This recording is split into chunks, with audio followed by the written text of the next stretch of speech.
최근에 어떤 한 목사님께서 자가격리의 경험담을 알려주셨습니다.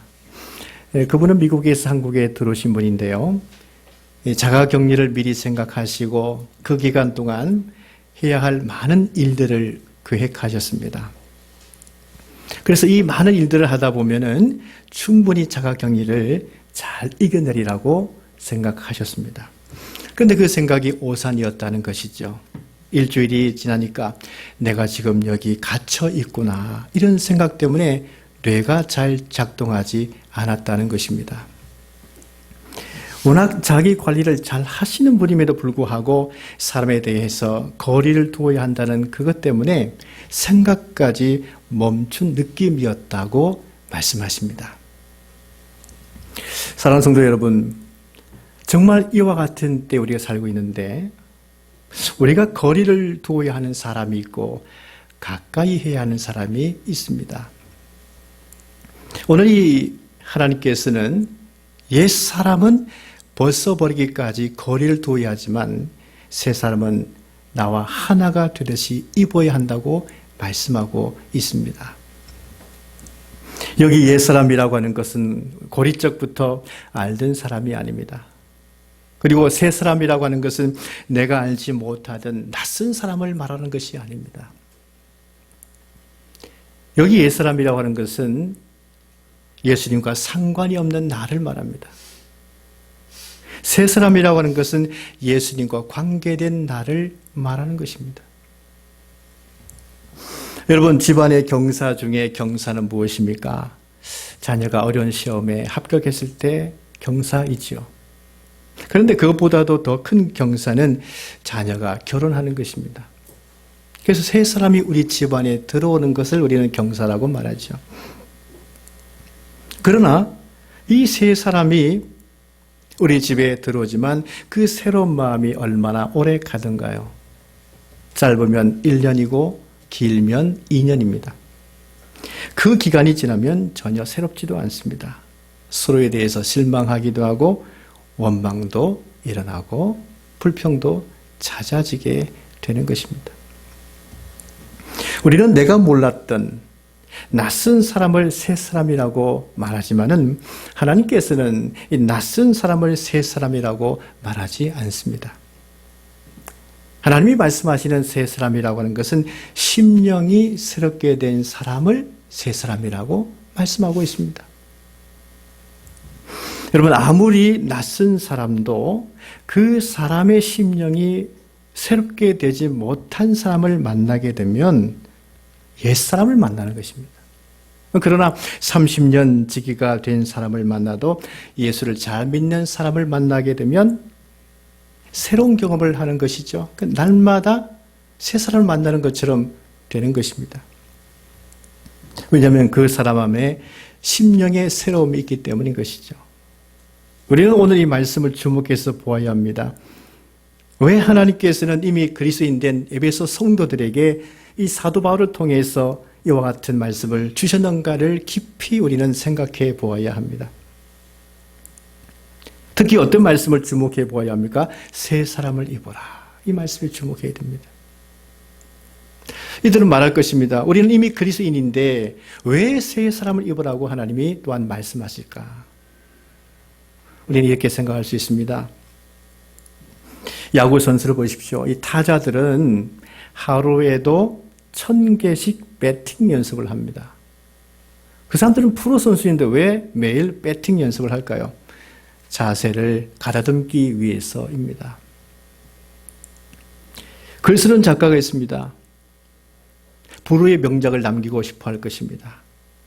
그런 야심을 가지고 있지만은 야심만 가진다고 좋은 글을 남길 수 있는 것은 아닙니다. 글이란 무엇인가? 글쓰기의 문법, 문장력, 이렇게 기본으로 항상 돌아가야 합니다. 좋은 글은 작가의 좋은 자세에서부터 나오기 때문인 것입니다. 우리가 그리스도인으로 산다는 것도 마찬가지입니다. 에베소 성도들은 사도 바울이 2차 전도 여행 때 에베소에 와서 복음을 전한, 사도 바울이 전한 그 복음을 듣고 예수를 믿은 사람들이죠. 그리고 이 에베소서는 사도 바울이 그들을 떠나서 로마에 들어간 지 한 몇 년 지난 다음에 로마 감옥에서 쓴 편지입니다. 이들이 성도가 된 지 불과 몇 년이 안 된 그런 상황 속에 있습니다. 그런데 그들은 처음 감격을 다 잃어버린 것입니다. 그들은 자신도 모르게 다시 옛사람을 입고 옛생활로 돌아가 버리고 말았습니다. 이러한 그들에게 사도 바울은 매우 긴박하게 하나님의 말씀을 전하고 있는 것이죠. 17절 말씀 보십시오. 그러므로 내가 이것을 말하며 주 안에서 증언하노니 이제부터 너희는 이방인이 그 마음에 허망한 것으로 행함같이 행하지 말라. 이렇게 말씀을 전하고 있습니다. 여러분 여기 바울의 표현을 보십시오. 내가 이것을 말하며 주 안에서 증언하노니. 바울은 지금 말하며 증언한다 이렇게 이중적인 표현 자체를 쓰고 있는데 이것은 무슨 뜻일까요? 매우 지금 강조하고 있다는 뜻입니다. 바울은 무엇을 강조하고 있는 것입니까? 이제부터는 이방인들이 행함같이 행하지 말라 이것을 전하고 있는 것이죠. 여기에 이제부터라는 이 말씀을 우리는 주목해야 되는데 우리가 영어 성경과 헬라어 성경을 보게 되면 이제부터는 더 이상, 이제부터는 더는 그렇게 표현되어 있습니다. 예수님을 믿고서도 지금까지 이방인들처럼 행하였다면 이제부터는 더 이상, 더는 이방인들처럼 행동하지 말라. 이게 바울이 권면하고 있는 것이죠. 에베소 성도들은 그리스도인이 된 이후에도 이방인들의 가치관, 그 생활 방식 속에 살았다는 것입니다. 이방인들은 어떻게 행동할까요? 그 마음에 허망한 것으로 행동합니다. 여기 마음이 허망하다는 것은 무의미하게 그런 뜻입니다.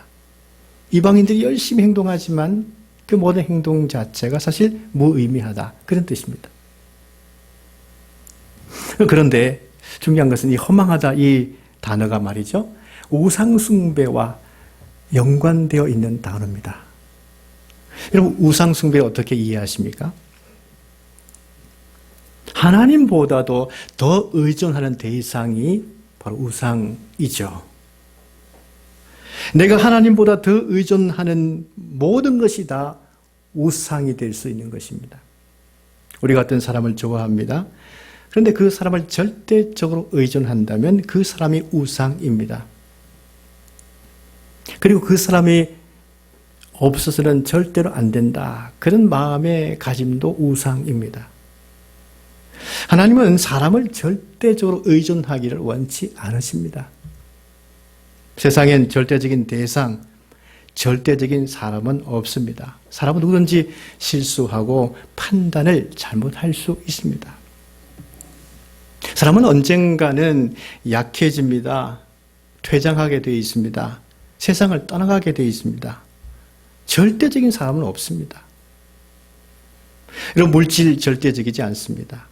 아무리 물질이 많아도 물질로 안 되는 일이 세상에 너무 많습니다. 그러나 사람들 물질이 절대적인 양 그것을 너무 의존하면서 살아가려고 합니다. 다만 하나님께서 그 사람을 통해서 지금 무엇을 말씀하려 하시는가 그 정도로 그 사람을 생각하면 됩니다. 그리고 하나님께서 물질을 주셨습니까? 그러면 이 물질을 통해서 무엇을 하기를 원하시는가 그것을 알고 그 물질로 하나님의 사랑을 세상에 흘러가게 하면 되는 것입니다. 요즘 사람들에게 나타나는 절대 의존 경향성이 있는데 그것은 두 가지죠. 사람과 물질입니다. 지나치게 어떤 사람에 대해서 의존하죠. 지나치게 의존합니다. 그리고 지나치게 물질에 의존하죠. 여러분 그렇게 되면 어떻게 될까요? 사람들이 총명이 어두워집니다. 오늘 18절에 말씀하고 있죠. 그들의 총명이 어두워지고 총명이라고 하는 것은 생각할 수 있는 마음을 말합니다. 생각을 말합니다. 생각이 어두워진다는 것. 여러분 지금 이 시대는요. 생각이 어두워지면 안 됩니다. 생각을 많이 해야 할 때입니다.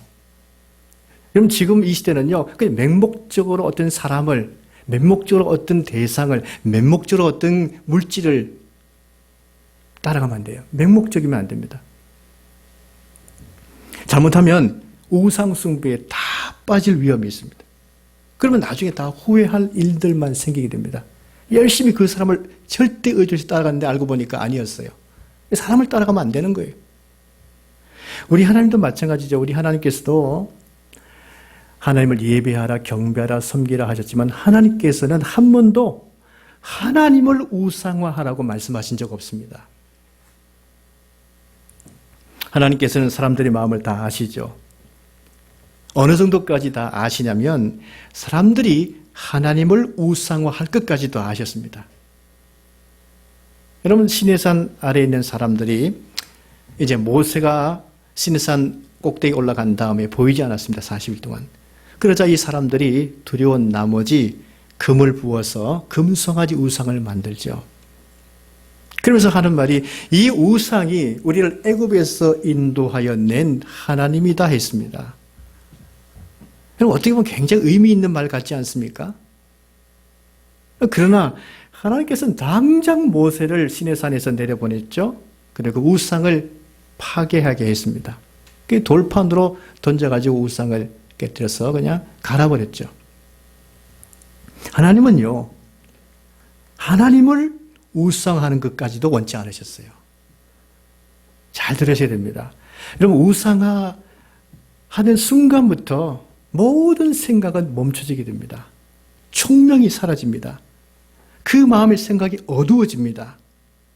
하나님께서는 구원받게 된 백성들이 맹목적으로 생각이 멈춰진 지 가장 복종하는 것을 원치 않습니다.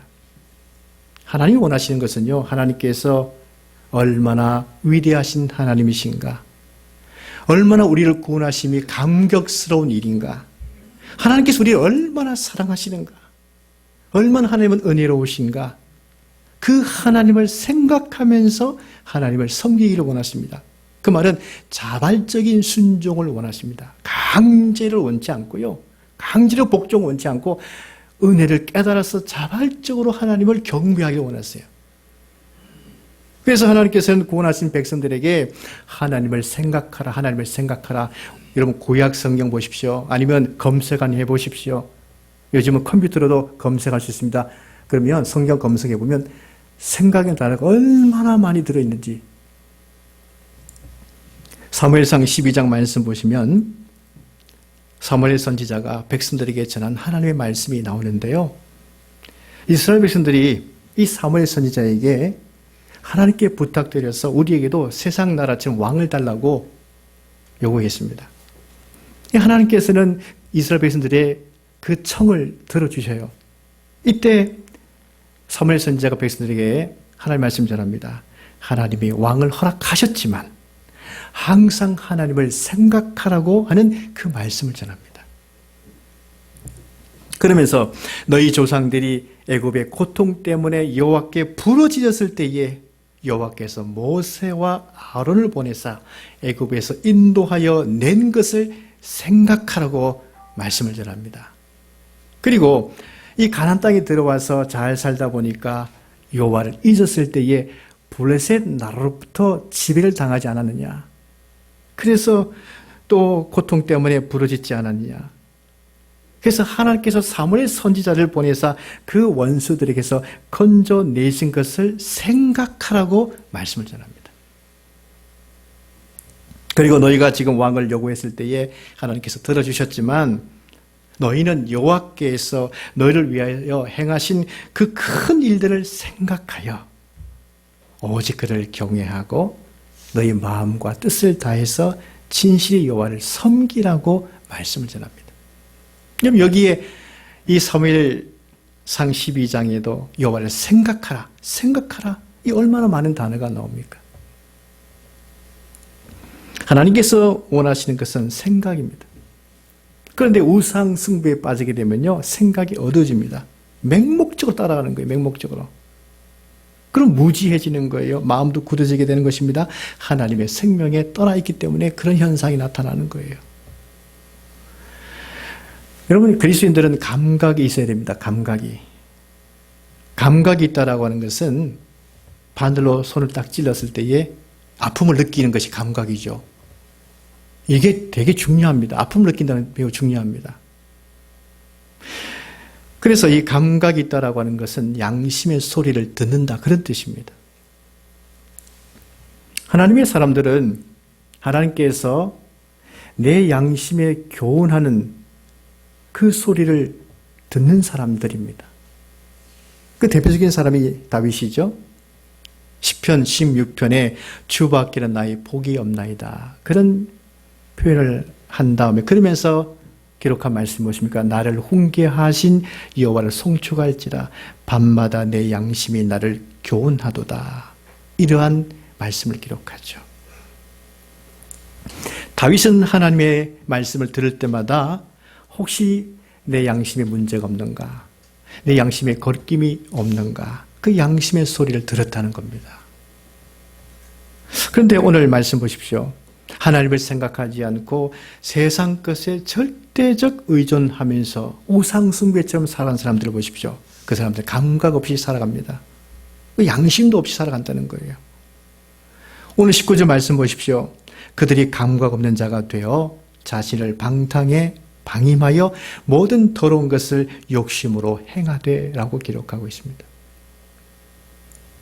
여러분, 이 19절의 단어는 정말 그리스도인들과는 어울리지 않는 단어가 열거되어 있죠. 방탕, 예수 믿는 사람과 어울리지 않습니다. 방임, 어울리지 않습니다. 더러운 것, 욕심, 예수 믿는 사람과 어울리지 않는 단어이죠.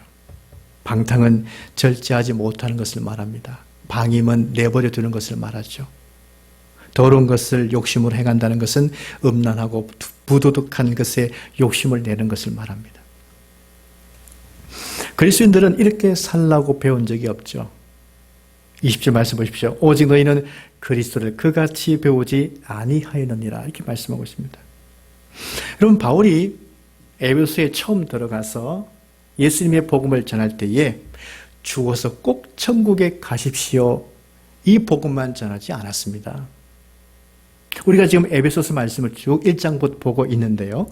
이 에베소서 말씀만 보아도 천국에 대한 말씀이 딱 한 번 나옵니다. 에베소서 2장 5절 6절 말씀 보세요. 허물로 죽은 우리를 그리스도와 함께 살리셨고 또 함께 일으키사 그리스도 예수 안에서 함께 하늘에 앉히시니, 천국에 가는 말씀은 딱 한 번 나옵니다. 그러면 그 외에는 무슨 말씀을 전했다는 것이죠? 이 땅에서 예수 믿는 사람들 어떻게 살아야 하는 것인가? 이 땅에서 과연 그리스도인들 어떻게 살아야 하는 것인가? 훨씬 더 많이 기록하고 있어요. 하나님께서 우리를 어떻게 부르셨는지 그 부름의 소망을 알라. 나를 어디에 부르셨는지 알라. 어떻게 살라고 부르셨는지 알라. 선한 일을 행하면서 살아라. 그리고 서로 간에 화평을 이루며 살아라.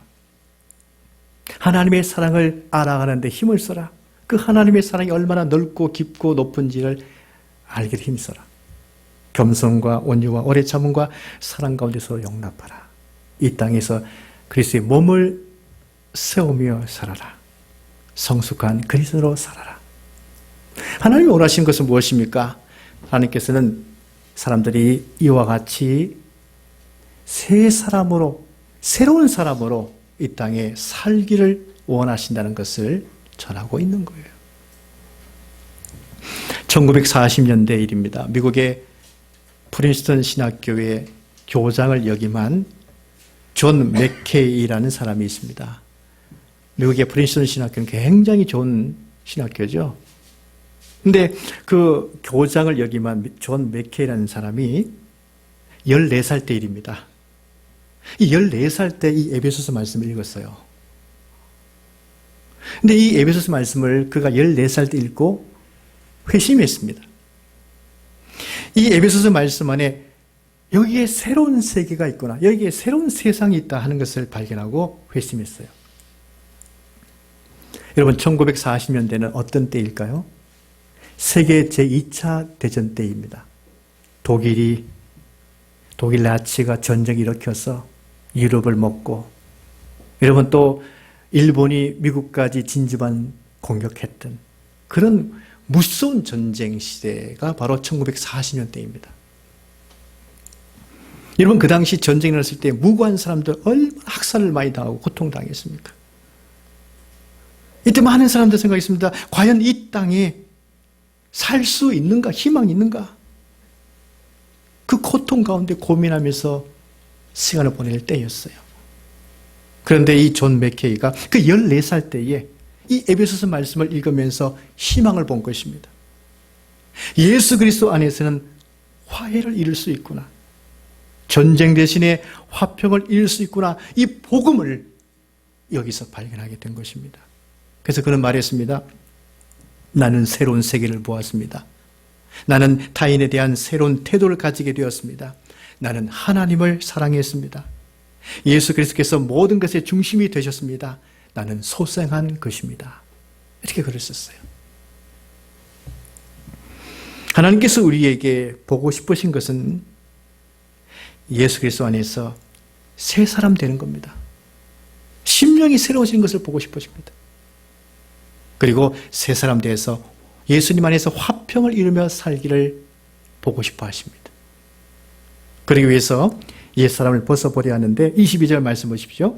너희는 유혹의 욕심을 따라 썩어져가는 구습을 따르는 옛사람을 벗어버리고 이렇게 말씀하고 있죠. 누구든지 예수님을 믿기 전에는 썩어질 옛사람의 방식대로 살아갈 수밖에 없습니다. 여러분, 옛사람의 방식은 어떤 것을 말할까요? 에베소서 2장 3절에 말씀하고 있는데 육체의 욕심을 따라 사는 것을 말합니다. 육체의 욕심을 따라 사는 것은요, 갈라디아서 5장 19절부터 나오는데 육체의 소욕을 따라 사는 것을 말합니다. 음행하고 더러운 것을 따라가고 우상 숭배하고 주술하고 원수 맺는 것, 분쟁, 시기, 분냄, 분열, 투기, 술 취하는 것, 방탕하는 것. 이것이 바로 옛 생활의 옛 사람의 모습인 거예요. 그러니까 지금 우리는 이 옛 사람과 옛 사람의 방식과 거리두기 해야 됩니다. 그럼 다른 사람과 거리두기도 해야 되지만 실제 내 안에 있는 옛 사람의 이 모습과는 거리두기 해야 되는 거예요. 그럼 우리는 누구와 가까이 해야 될까요? 새 사람과 가까이 해야 되죠. 새 사람과. 새 사람을 입기까지 새 사람을 가까이 해야 됩니다. 여러분, 새 사람과 가까이 하게 되면요, 외로움, 소외감, 분냄, 불안, 두려움이 사라집니다. 여러분, 이 코로나 시국이 장기화되다 보니까 나 자신도 모르게 외로움이 옵니다. 소외감이 옵니다. 분냄이 오고 불안해집니다. 사람 사는 것 같지 않습니다. 사람 사는 것 같지 않기 때문에 교회 안에 오면 그래도 여기는 사람 사는 것 같다. 이것이 느껴져야 됩니다. 새 사람을 입은 사람들은요, 이렇게 서로 맞이하고 친절하게 하고, 사는 사람다움의 모습이 우리 가운데 나타나는 것. 이것이 바로 교회이어야 되는 것이죠. 어떻게 새 사람을 입을 수 있을까요? 23절 말씀 보시면 오직 너희의 심령이 새롭게 되어야 된다고 말씀하고 있습니다. 심령이란 마음을 말하는 것이죠. 근데 우리의 심령이 마음이 새로워지려면 오직 성령에 의해서 새로워질 수 있습니다. 그래서 성도들은 예수님을 믿는 그 순간 새로운 피조물이 되었지만은 우리는 아직 육을 입고 있기 때문에 매일 심령이 새로워지지 않으면 안 됩니다.